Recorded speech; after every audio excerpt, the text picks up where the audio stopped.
자크 데리다의 해체하기, 세계를 양분한 철학자.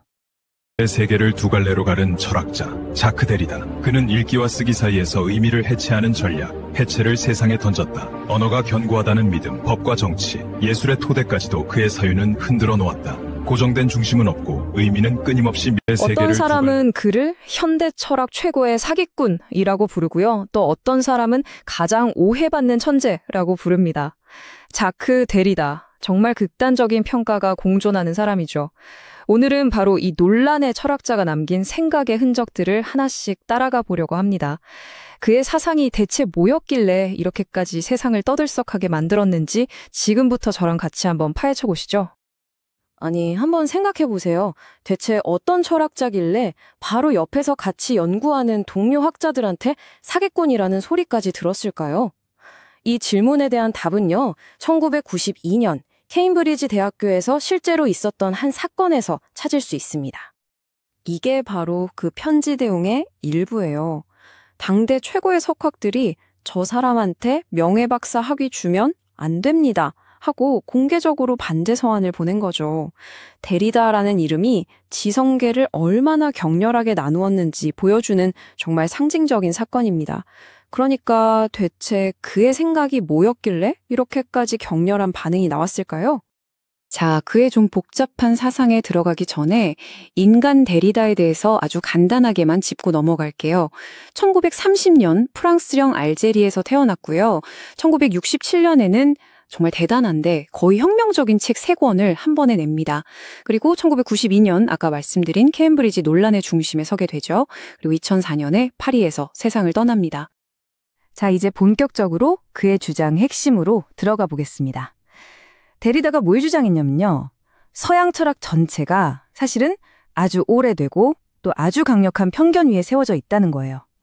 우리 눈앞에 있는데도 너무 당연해서 보이지도 않는 그런 편견 말이에요. 데리다가 평생 쌓으려고 했던 그 거대한 적, 그 이름이 바로 로고스 중심주의입니다. 이게 뭐냐면 서양 철학이 수천 년 동안 로고스라는 게 있다고 믿어왔다는 거예요. 이 로고스는 뭐랄까 절대적인 진리, 이성, 근원, 이런 궁극적인 무언가를 말하는 거죠. 데리다는 바로 이 믿음 때문에 우리의 생각이 한쪽으로 기울어진 운동장이 됐다고 본 겁니다. 자, 그럼 이 로고스 중심주의가 실제로 어떻게 작동하는지 한번 볼까요?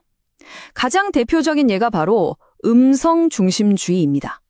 서양 철학은 아주 오랫동안 말이 글보다 더 우월하다고 생각해왔어요. 왜냐? 말은 지금 여기서 살아있는 사람이 직접 하는 거니까 진짜에 가깝다고 본 거죠. 반면에 글은 어때요? 그냥 말을 베껴 쓴 생명 없는 복사본일 뿐이라고 생각한 거예요. 그리고 이 생각이 수천 년 동안이나 너무나 당연하게 받아들여졌던 겁니다. 자, 이런 거대한 편견의 구조에 맞서기 위해 데리다는 뭘 했을까요?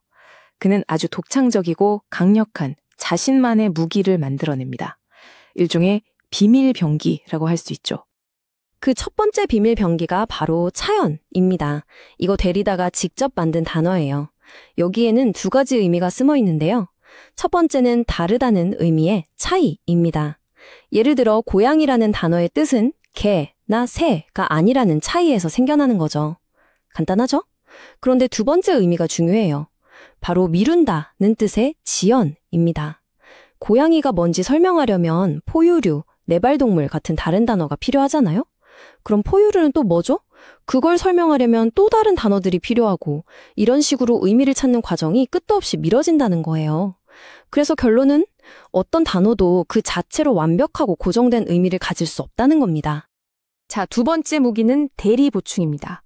이건 뭐냐면요. 우리가 보통 원본이 있고 그걸 보충해주는 부차적인 것이 있다고 생각하잖아요. 예를 들면 말이 원본이고 글은 그걸 보충하는 거고. 그런데 데리다는 바로 그 보충물로 여겨졌던 게 사실은 원본이 의미를 갖기 위해서 반드시 필요한 핵심 요소라고 말합니다. 한마디로 겉으로 보이는 위계 질서가 사실은 가짜라는 걸 폭로하는 개념인 거죠. 이게 무슨 말인지 좀 헷갈리시죠? 아주 재미있는 예시가 하나 있어요. 바로 철학자 루소의 이야기입니다. 루소가 이런 고백을 했어요.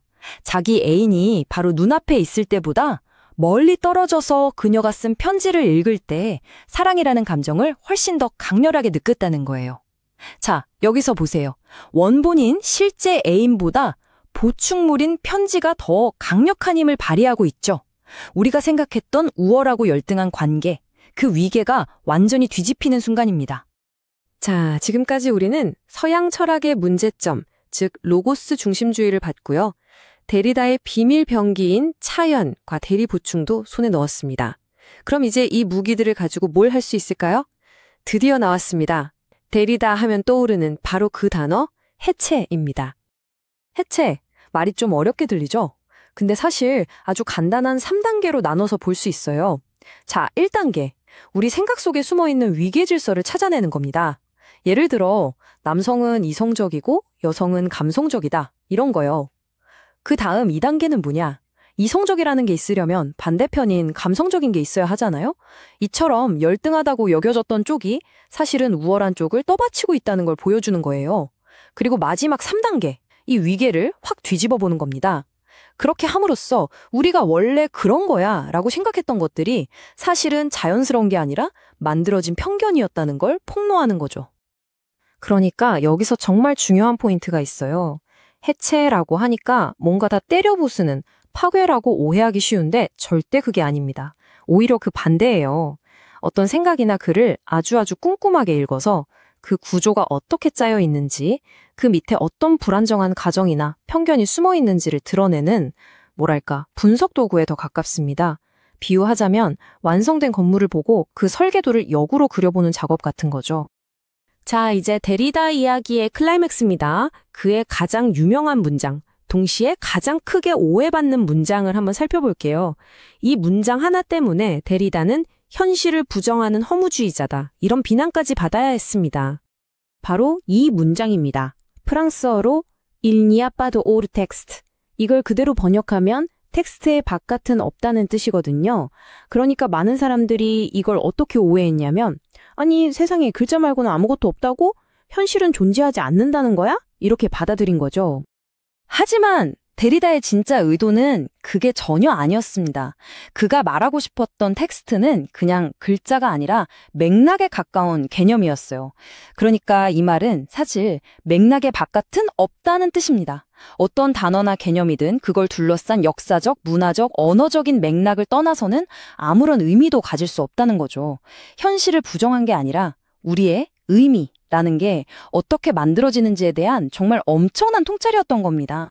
결국 데리다가 우리에게 남긴 건 이런 질문이라고 할 수 있어요. 우리가 너무나 당연하게 믿고 있는 상식들, 그 진리의 단단한 땅이라고 생각했던 것들을 한번 의심해 보라는 거죠. 그래서 마지막으로 여러분께도 한번 질문을 던져보고 싶습니다. 지금 여러분이 세상을 보는 방식을 만들고 있는, 하지만 단 한 번도 의심해 보지 않았던 그런 숨겨진 위계나 당연한 생각은 혹시 없을까요? 어쩌면 데리다의 해체라는 도구가 바로 그걸 찾아낼 수 있는 열쇠가 되어줄지도 모릅니다. 어떤 사람은